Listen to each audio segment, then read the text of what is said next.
evening. Thank you for coming. So this is a very intimate occasion for all of us, for our organization. To my colleagues in the National Board, thank you so much for staying with us, as well as those who are in Zoom. Thank you.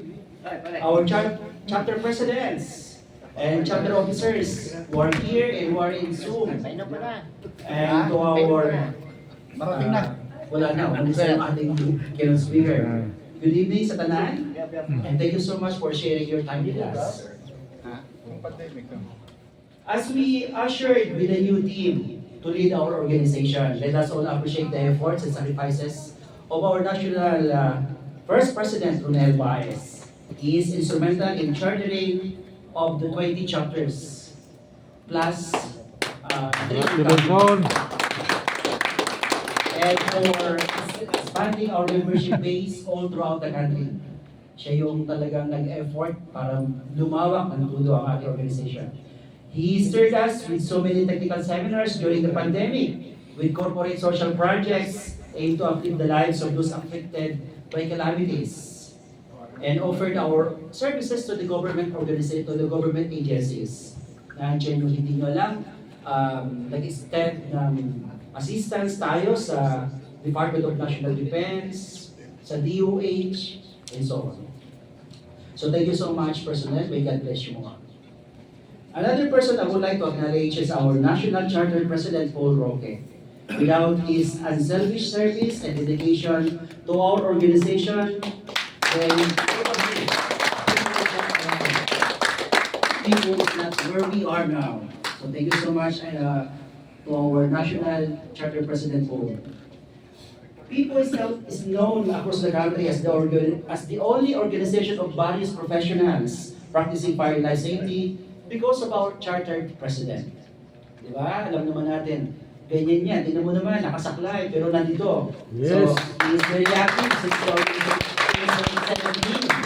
2017. I am standing here before you tonight, first, to ask for your support to our term, to this term, 2023-2024. The National Board cannot make it without the usual support and cooperation of the team, of the chapter presidents, and of the members.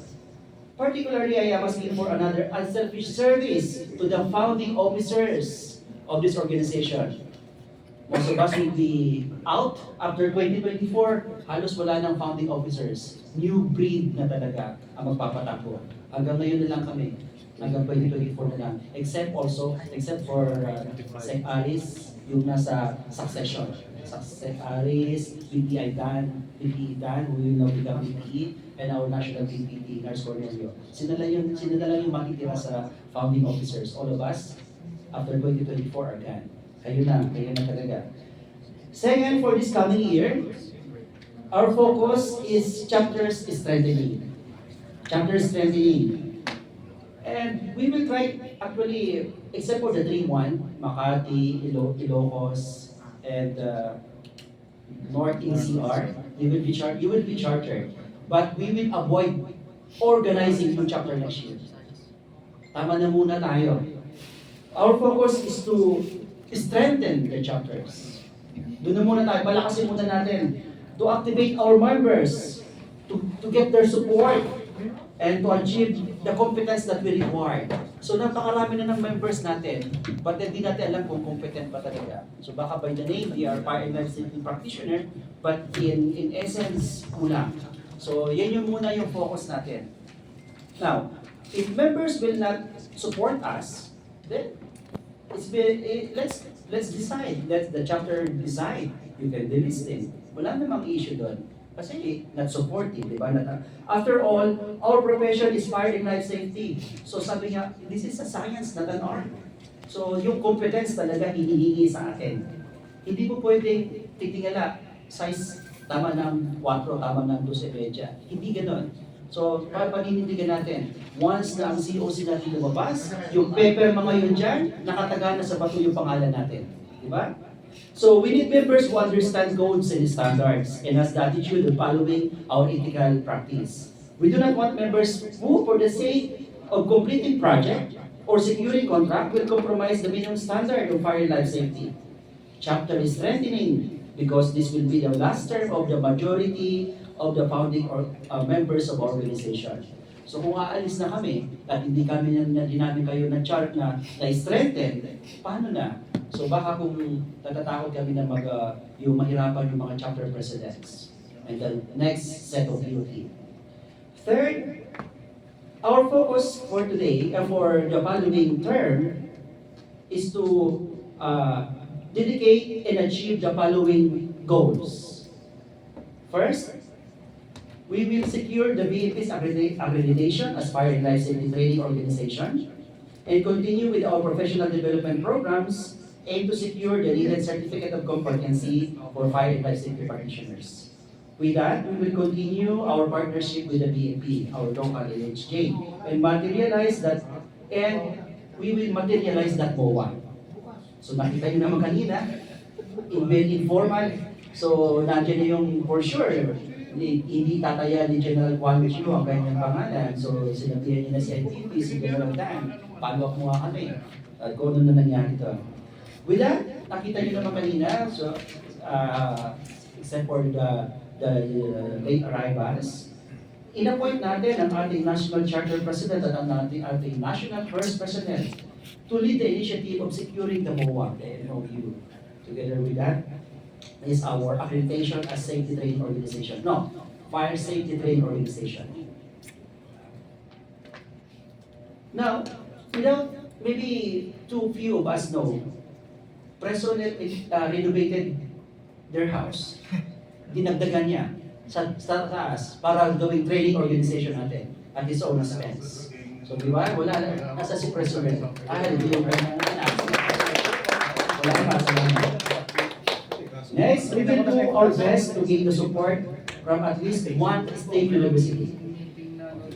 We will do our best to gain a support from at least isa lang, at least one state university to offer a BS in Fire Protection Engineering course. Section 702.2 of RIR of 2019 stated that BFE shall coordinate with the Commission on Higher Education for the promotion of fire safety engineering courses, postgraduate studies on fire science and technology, and other research and development initiatives. Nasa IRR na. So kulang na lang ng action. So with this, we already devised a curriculum. Meron na curriculum for study, patterned after the fire protection engineering courses being offered in the USA and Europe. We only need to pilot this course. As such, we created a special committee for the establishment of fire protection engineering course to be handled by chapter presidents Dr. Paul Zantua, Ricky Argamino, and National Assistant Secretary Ryan Chano. So we expect to come up. Meron ng curriculum. Kompleto na. It's just a matter of talking with the dean, with the president of the university. Why not? Why not? NORSO and BU, Negros Oriental State University, and Bicol University has this BS and geothermal engineering. O, di ba? One area of energy. Geothermal. Bakit walang solar, walang power, walang hydro? Bakit geothermal? Kung kunti lang naman. And where are the graduates of these universities? Abroad, New Zealand. Graduate ng mga Bicol University sa New Zealand. Sa atin, may batas. Merong RIRR. Naka-state na doon. The need for fire protection engineering course. And postgraduate studies. In fact, what we did, ang curriculum study na nagawa natin is not only a BS, but also a postgraduate, master's and masteral na. Meron na tayong curriculum yan. Now, what will happen to mechanical engineering, to electrical engineering, tatanggalin lang yung sa kanila magiging isang course na. And what will happen to us, magkakaroon lang yan ng grandfather's clause. Tayo na yung mga unang fire protection engineers. Why not? In the US, kung nakita niyo yung PE, Professional Engineer, they are graduates of fire protection engineering. Yung mga naando sa NFPA, di ba, pangalan, PE, hindi ka pwede mailagay ito, hindi ka fire protection engineer. Wala sa US. Bakit nga naman hindi? Wala pa dito. Di ba? Kung ang NFA covers not only Kakausap fire ako and ng life mga safety, also electrical trabahoy safety. namin baka So, ganun kalawak. tayo. In the fire triangle, Yun ang kailangan natin. mostly 23% comes from electricity, diba? Source of fire. Third, in order to address our quest for fire rating laboratory, fire rating, we entered into MOA with DTI CNDF in Silang Cavite. So for the coming year, we will do our best to establish such kind of fire rating laboratory. So we call that Philippine Listing Laboratory, utilizing the existing equipment of CMDF. In order to do this, we created another special committee. We call that Philippine Listing Laboratory Committee, to be spearheaded by PIFPO Cavite, under the leadership of its chapter president Ronel Amparado, our host, and and chapter president Leon Sonyo. This will be supervised by our chairman for codes and standards, Paul Roque. So, importante kasi pag gumawa tayo ng fire rating laboratory, hindi na standard. So, IPPO, napakarami ng assignment mo, dagdagan natin ng konti, kaya dapat matanggal na naman ako sa kanya. Kasi ano yung gagawin? Di ba? So last, focus ng term natin, we want to reach out to other organizations and to our members as well by way of a newsletter. By way of a newsletter. May it be e-copy or printed material. Newsletter will enable our organization to record and broadcast our activities. We should be proud of what we are doing. Ang daming CSR na ginawa. Pero hindi na ma-materialize, hindi na ma-maximize. We should be proud. Why? Because we should inspire others. Ay, hindi si people pala hindi na puro fire and life safety. We have something. We are returning back to the community what we have. Ano yung binigay sa atin ng Diyos? Ano yung resources na binigay? Ibabalik natin.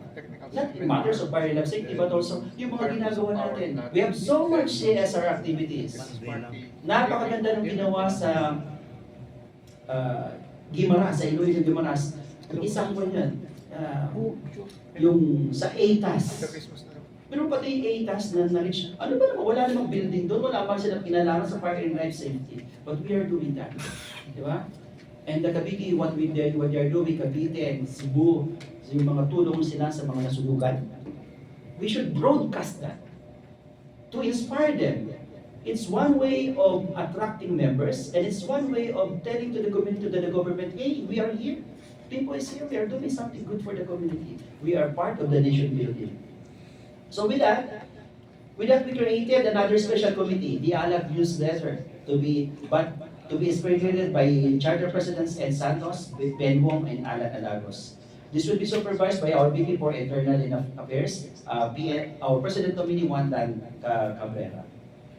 We will not diminish on services. Kala nyo, porket may focus areas of focus na tayo, we will decrease the service. No, we will not diminish the services even we have the above mentioned areas of focus for the following term. We have the complete set of officers. Kung last year, kulang-kulang kami, ang dami. 15-man team, pero kung makita nyo, ilan lang ang nagtatrabaho. Now we have complete set of officers, 15 strong men. We just want our members to be active in their respective chapters, and the chapter officer to do their part. And by the way, chapter officers, your chapter presidents, you are part of the national team. Remember, we have no members in the national, only the national board. Only the national board. Ang nasa national is only 15-man board. The members are in the chapter. So the representative of the chapter is the president. So the chapter president are national officers, in fact. So we have now 20 strong national chapter presidents, so they are part of the national officers. In fact, in the deliberations of the manual of procedures, yung boses nila nandun, na ipasok doon lahat. So, yung chapter officers, especially the charter presidents, we are counting so much from you. We are actually the servant leaders. So, we have, in our order of succession, we elected earlier our President nominee 3, Trustee Edwin Soriano. He will be our national president 3 years, after 3 terms. After 6 years. After 6 years. Okay. Okay. And Okay lang. Okay lang yan. to the chapter presidents who just arrived, and to all those who just joined the Zoom, we have standing while the 50-man team that I mentioned has, especially the board of trustees, has so many things to do. For example, I will mention again, the study committee chairman for the training and professional development. Our National Vice President Rodel Baez will handle that. Kasama na sa kanya yung CPD. Ganyan. So, we are, then, for the conference and convention, it is Director Roland Arimado. So, conference and convention. So, we will be sponsoring, we will be having a regional convention. So, lahat ng mga regional, halimbawa, South Luzon, then, ang magiging overall chair dyan, of course, the regional chair trustee, but reporting under the supervision of Director Roland Arimado. For the membership concerns, everything about membership, national, as far as national is concerned, it will be Sam Buena, Trustee Sam Buena. Non-com and election is our national vice president as mandated by our constitution. For the finance and accounting is Doc Apple's Pablo Zantua. So siya, sa finance and accounting. Administration and secretariat, our VP internal, Dan Cabrera. For the ethics and grievance, Art Merino. Policies and bylaws, Nonoy Maranon. Recognition and awards, Roland Arimado. Sports and fellowship, Rodel Panes. So ito, hindi na ito puro si Rodel Fans Generation and Life Membership Trust Fund. So ito yung sinabi ko kanina, that's why I opted to remove Chris Gilbert from being treasurer because I want him to manage our funds generation activities and life membership trust fund. It's just a matter of we have all the data, we have all the facilities, the resort, we have all the members who are willing to become a life member, but we don't have the trust fund. The one to manage marami din tayong funds generation activity na dapat ginagawa aside or beside or outside of membership fees. We need to strengthen our organization. We need to what about that? To add to that 1.2 million budget of funds that we have. So that lies with Trustee Gilbert. Codes and standard, of course, this is for our National Charter President Paul Roque. And let us support our National Convention Chairman. Our National Convention Chairman is Dan Cabrera.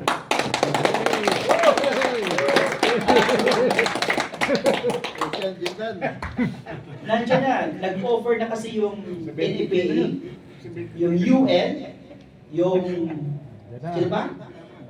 SFPE, sabi nga nila they are willing, they very much willing to fly to the Philippines. Yes, kung physical lang ngayon, kung physical. Pero yung NFA, Physical na yan. yeah, the Vice President for Outreach and Vice President pa yung isang ko natin, di ba? Isang guest speaker natin during the for Outreach and development, standard development yata yun, si Ms. Lorraine Carline. So, kung wala pumunta na sana yan dito. So we expect our national convention first, the first face-to-face convention. Diba? Now, chapter presidents, especially the charter presidents, we will be counting so much from you. We need to cleanse our database. We need to focus on our members. We need to strengthen them.